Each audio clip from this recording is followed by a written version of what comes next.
I wanted to take this point to run through each member of the flock and I guess how you feel about them as people, or kind of like a word association, or if you've got a story about that person.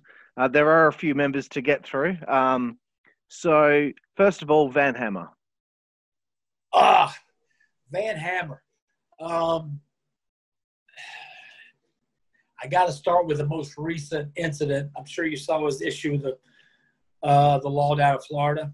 Yeah, it's like the first time I've heard anything about him in I don't know how many years. Yeah, he looked really bad in court. When I say bad, Raven and I discussed this.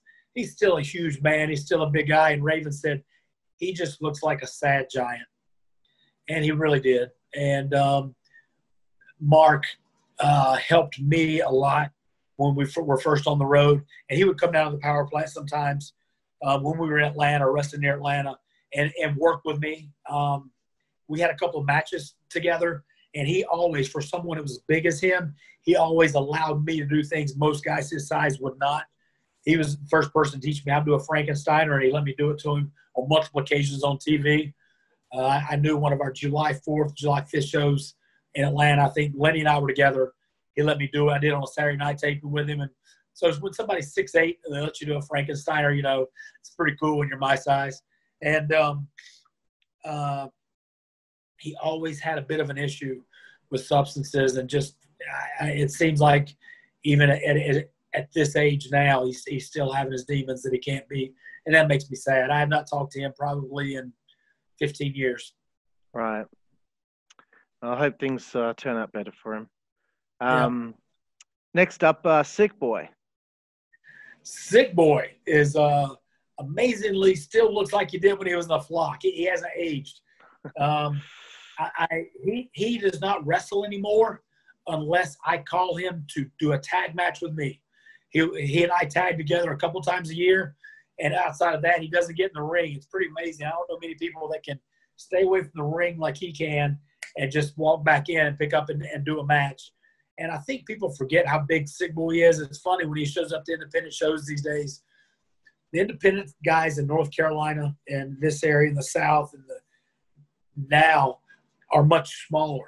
When I was on TV, I was one of the shorter guys. And it's funny, when I walk into a locker room now, I almost feel tall. Yeah. So it's kind of strange that the guys, the talent has gotten a little smaller. Sick Boy's every bit of 6'5", 6'6". He comes in today and just towers over everyone. He looks like a monster. Strange story that just happens to come up. I will see him on July 8th. We are doing a pay-per-view taping for Luke Gallows down in Georgia that the flock is going to be a part of. Really? And I don't know who all is going to be there. I talked to Luke a couple of times. It's going to air on Fight TV and the pay-per-view network later on. But the flock that's making the appearance, I think, Sick Boy and I got a text from Reese the other day. Reese is going to be there. Really? I'm sure Raven's going to be there. And I think they were inviting Stevie. So Stevie may be there as well.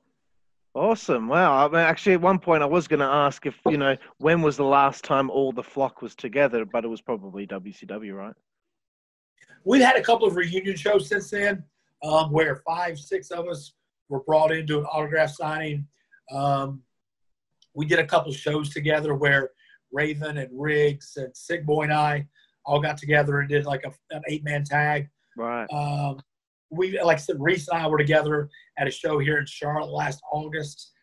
And but for all of us to be together, it's been a while. The next person I'll ask about is Scotty Riggs. Oh, Riggsy. I talked to Riggs about 2 weeks ago. Riggs is he's out of the wrestling business totally now. I had some issues with shoulder and health issues. And he and I text. He's a big Dallas Cowboy fan. So through football season, I'm a Cowboy fan. We stay in touch and text about our lowly Cowboys, how they're screwing up another year. And I still talk to him probably once a month through text. And every once in a while, we'll have a phone conversation. And Saturn is the next one I wanted to ask about, because I feel concerned about him because I haven't seen anything publicly from him since, I think, last August. He comes and goes. He falls off the radar every once in a while. And I do know I have not talked to him probably in about a year myself. and health-wise, he was not doing good. I'm sure you know the last time, and that whole thing with the health issues he's had and stuff, it's been hard to watch that because he had such a good run, not only at WCW, but I thought he had a pretty good run for Vince there for a while. And I mean, that didn't end the best, but it was sad to see him kind of fall off the face of the earth there for a while, just get out of the wrestling business and not be around whatsoever. I mean, there was a couple of years there no one could find him. So, do you have any what was a fond memory of Perry Saturn, so we can at least talk about something positive about him? Yeah, well, you know, one of the best things about Saturn, you know, there was a bit of an animosity inside the flock over how well the Lodi character got over for doing so little. Yeah. And so, you know, Saturn had been wrestling for 15, 16 years before he came to WCW. Riggs had been, you know, wrestling for a long time. My character was very, like I said, we said before, well hated. When we would come out from the back or come to the ring, you know, there were 8, 9 of us at a time. A lot of times, the whole arena would just start chanting, Lodi sucks, Lodi sucks. I mean, the whole place. And so while that was great for me, you know, Saturn and Riggs, because they knew I was the one drawing that kind of heat. And I think part of it was I go back to, and Kidman became a big star out of that. But Kidman and I also, Raven had a character for everyone in the flock that he drew out and wanted everyone to follow. And I think Kidman and I actually did what he asked us to do better than any of the rest of them. The rest of them had a deal of, they would kind of take what Raven asked them to do tongue-in-cheek, and they would do some of it, but not all of it, because they wanted to be cool like him. And that wasn't the deal, you know. There's one leader.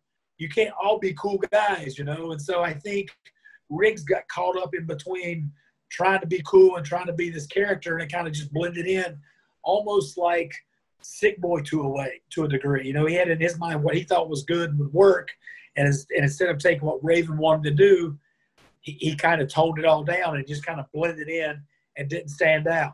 But I think Kidman and out of that group, I think Kidman and I truly took what, and that just, I'm again reaffirming Raven being a great genius mind for wrestling and knowing how to turn out characters and knowing how to get everybody over to the best of that person's ability in the group to further the flock, which was his deal.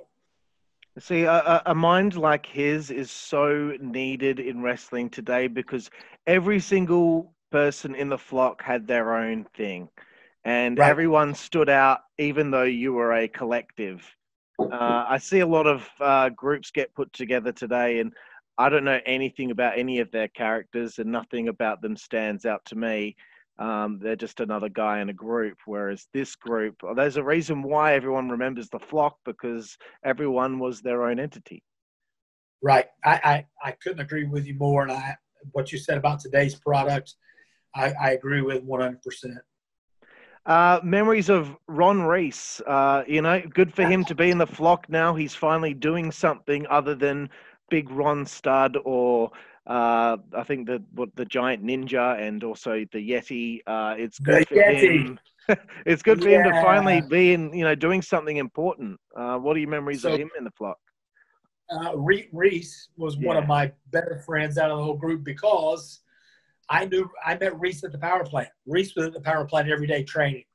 You know, he was there working out himself, but also he welcomed the new guys and the young guys. And because he lived there in Atlanta, he was under contract. And so he really helped the young guys feel comfortable and kind of blend in and kind of ushered them in and told them basically kind of carry themselves. And, you know, Reese is great. His son is actually playing football this year. He played last year. It was his first year at a school not far from here in Charlotte. He lives down in Atlanta. And so he was up here last August he and I had an autograph signed together, and we actually did a battle royal together, which is pretty cool.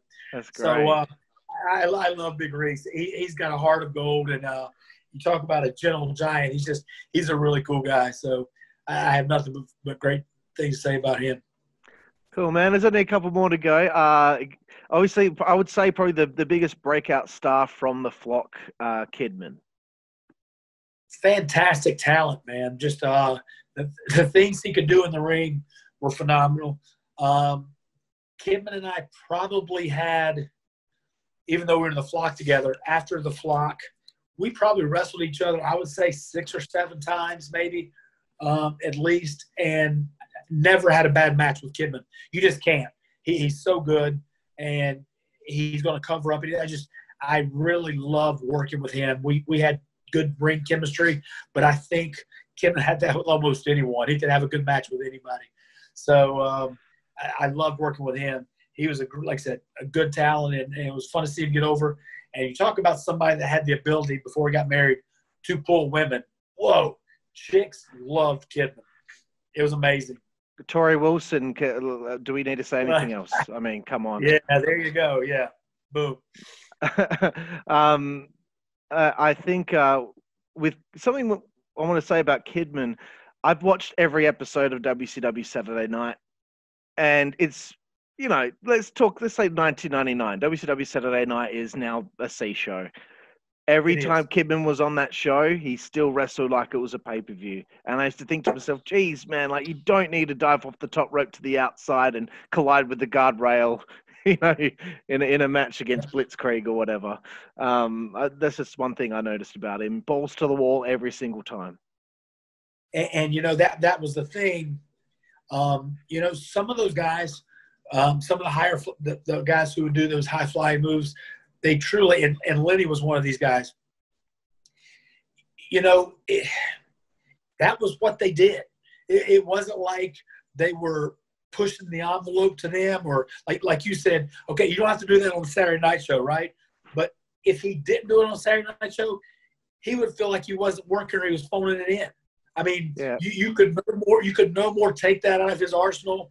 I mean, if you back then, now he may have a different take on it now, but back then, if somebody would have said, "Hey, you don't have to do this, this, and this, and please don't do the shooting star press for a finish," he's like, "Why am I even here? That's what I do."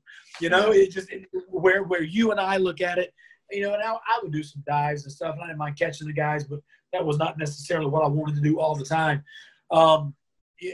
For those guys back then, if you told them not to do that, it would be just like saying, "Don't lock up" or "Don't do a headlock."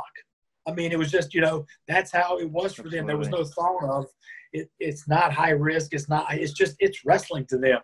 Yeah. It was just another spot for them, And there's one more guy, Horace. Do you think he was a good fit for the flock?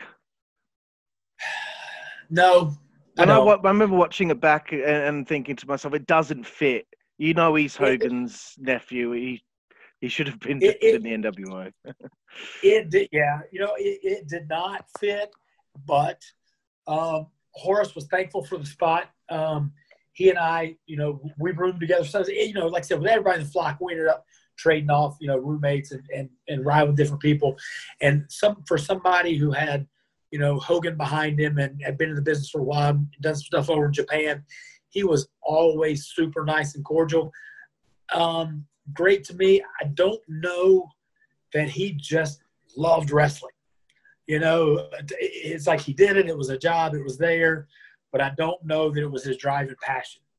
Right. And if it was, and I'm speaking out of turn from the times I spent with him, I'm not trying to take anything away from him because, like I said, I think he had a heart of gold, and I think he knew where he was and why he was there.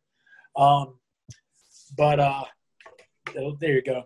But he, he just, like I said, I think it wasn't his number one goal in life to be a professional wrestler. I know a lot of marks and stuff talk shit about his wrestling ability, but a guy his size diving over the top rope every single match he had, doing suicide dives, I think Horace was fucking awesome, to be honest. Yeah, that was the thing. I think I personally agree with you. I think he got knocks on his work, but I don't think he was as bad as people would make him out to be.